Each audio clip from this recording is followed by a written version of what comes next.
Hakapor mga subject ng kong ka Emily. Hapo ka hinyo panay nga resign ya kakam ng hikay. Kajing kali kalong. Menta. Kiwat mapi. Ki Emily ayo ki badang day ng hikay. Wat mapi.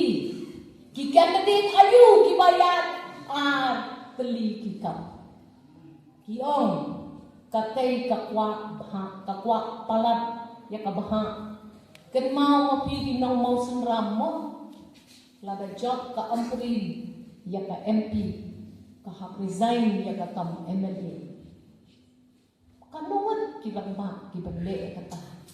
Sedang mapi kita kibang pertaya kata kajingkela. Sedang nakaparesign siya ya kikam kumakibak mentah. Ngin saya keren makibat na. Banyak keren ya kata kajinglen lagi. Nga IT ya kami kajinglong MP candidate jong nga siya pi kinong siyang snong. Jong kamong snong.